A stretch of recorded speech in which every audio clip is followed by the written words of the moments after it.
बहुत समय पहले उत्तर भारत के एक छोटे से गांव में, जिसे नवेलपुर कहा जाता था, वहां पर एक घना जंगल था। इस जंगल के पास से गुजरने में लोग डरते थे, क्योंकि वहां अक्सर अजीबोगरीब आवाज़ें सुनाई देती थीं। गांव के बड़े बुजुर्ग कहते थे कि इस जंगल में एक घूंघट वाली चुड़ैल रहती है। वह लाल साड़ी पहने रहती है और उसका चेहरा हमेशा घूंघट से ढका रहता है। गांव के लोग मानते थे कि जो भी उस चुड़ैल का चेहरा देख लेता, वह या तो पागल हो जाता या फिर कुछ ही दिनों में उसकी मृत्यु हो जाती। इस डर की वजह से कोई भी रात के समय जंगल के पास जाने की हिम्मत नहीं करता था। एक दिन रामलाल उसकी बेटी को बताता है। बेटी, उस जंगल के पास कभी मत जाना। वहां एक चुड़ैल रहती है। कहते हैं जिसने भी उसका चेहरा देखा वह जिंदा नहीं बचा। दादाजी, वह चुड़ैल कौन है? वह लोगों को क्यों मारती है? ये एक लंबी कहानी है बेटी, लेकिन याद रखना, घुघट वाली चुड़ैल से दूर रहना ही सबसे अच्छा है। ठीक है, चलो मैं उसकी कहानी तुम्हें बताता हूँ। यह चुड़ैल कभी एक साधारण युवती थी, जिसका नाम सीमा था।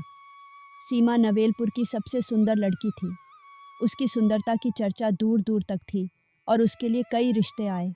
लेकिन सीमा का विवाह गांव के सबसे अमीर और कठोर स्वभाव वाले आदमी गगन के साथ हुआ। गगन ने सीमा को हमेशा एक वस्तु की तरह देखा। उसने सीमा पर कई पाबंदियां लगा दी। उसे घर से बाहर निकलने की इजाज़त नहीं थी और हमेशा घूंघट में रहने का आदेश दिया गया था। सीमा का चेहरा कभी किसी ने नहीं देखा, यहाँ तक कि गांव की महिलाएं भी उसे देख नहीं पाती थीं। सीमा की जिंदगी उस घर की चारदीवारी में कैद हो गई। उसकी हंसी, उसकी खुशी और उसके सपने सब खत्म हो गए। धीरे धीरे वह भीतर से टूटने लगी। लेकिन उसने कभी किसी से शिकायत नहीं की, क्योंकि उसे अपनी किस्मत मानकर सब कुछ सहना सिखाया गया था।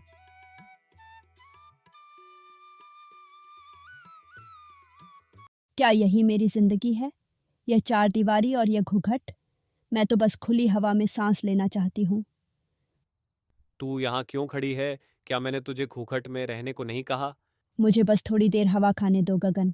यह घूंघट मेरा दम घोंट रहा है। मुझे बहस नहीं चाहिए। घूंघट उठा और अंदर जा। और याद रखना, ये घूंघट तेरा सम्मान है। सुधा की आंखों में आंसू थे, लेकिन उसने कुछ नहीं कहा। उसकी जिंदगी इसी तरह घुट घुट कर बीत रही थी। एक दिन गांव में मेला लगा। सुधा ने हिम्मत जुटाई और जगत से मेले में जाने की इजाज़त मांगी। जगत, मैं मेला देखना चाहती हूँ। क्या मैं जा सकती हूँ? मेला? तेरी औकात घर की चार दीवारी तक है। मेला देखने की जरूरत नहीं। बस एक दिन। जगत, मेरी पूरी जिंदगी में मैंने कभी कोई खुशी नहीं देखी। तूने मेरी बात के खिलाफ जाने की हिम्मत कैसे की? अगर ऐसा ही है तो तुम मर क्यों नहीं जाती? गगन ने सुधा को जोर से थप्पड़ मारा। सुधा के लिए यह बर्दाश्त से बाहर था। उसी रात उसने अपने घूंघट के साथ कुएं में छलांग लगा दी। सुधा की मौत के बाद जंगल के पास अजीब घटनाएं होने लगी। गांव के एक लकड़हारे ने पहली बार उसे देखा। मेरी मदद करो, मेरी आत्मा को शांति चाहिए। ये कौन है वहां? कौन मुझे पुकार रहा है? लकड़हारे ने झाड़ियों के पीछे लाल साड़ी पहने एक औरत को देखा। कौन हो तुम? तुम्हारा चेहरा क्यों छिपा है? जैसे ही उसने घूंघट हटाने की कोशिश की, वह बेहोश हो गया। बाद में वह घर लौट आया, लेकिन कुछ दिनों बाद उसकी मौत हो गई। गांव में घूंघट वाली चुड़ैल की कहानी फैल गई। कुछ युवकों ने उसे देखने की ठानी। अरे ये सब बकवास है।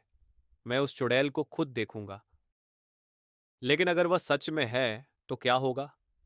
देख भाई, हमें वहां नहीं जाना चाहिए। अरे भाई, तू खामखा डर रहा है। देख, भूत भूत जैसा कुछ नहीं रहता। ये सब मन का वहम होता है। अरे भाई सुन, गांव वाले कहते हैं कि वह चुड़ैल बहुत ही खतरनाक है। वह चुड़ैल सबको मार डालते हैं। अरे वह सब कुछ भी हो, मुझे तो आज रात को उसे देखना ही है। मैं तो जंगल में जाऊंगा ही। देखता हूँ कौन सी चुड़ैल है वहां पर। रात को वे जंगल में गए। अचानक एक ठंडी हवा चली और एक डरावनी आवाज आई। तुमने मुझे क्यों बुलाया? क्या तुम भी मरना चाहते हो? युवकों ने घूंघट वाली औरत को देखा। जैसे ही उन्होंने उसका चेहरा देखने की कोशिश की, उनमें से दो वहीं गिरकर मर गए। गांव के बुजुर्गों ने फैसला किया कि सुधा की आत्मा को शांति दी जाए। वे जंगल में पूजा करने गए। तेज हवा चली और पेड़ों के पत्ते झूमने लगे। सुधा, अगर तुम यहीं हो तो अपनी उपस्थिति का संकेत दो। मुझे माफ़ कर दो, मुझे कभी इंसाफ नहीं मिला। गांव वालों ने सीमा के नाम पर पूजा की और उसके पति गगन ने भी माफ़ी मांगी। सुधा, मैंने तुम्हारे साथ गलत किया, मुझे माफ कर दो। काश यह सब तुम पहले समझ जाते। गगन, तुम्हें भी अपनी ज़िंदगी अच्छे जी सकती थी। अब मैं मुक्त हो गई। धन्यवाद।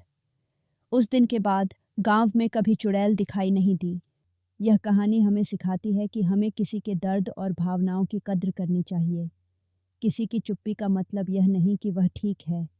यह कहानी आज भी सुनाई जाती है ताकि लोग दूसरों के साथ सहानुभूति और आदर से पेश आएं।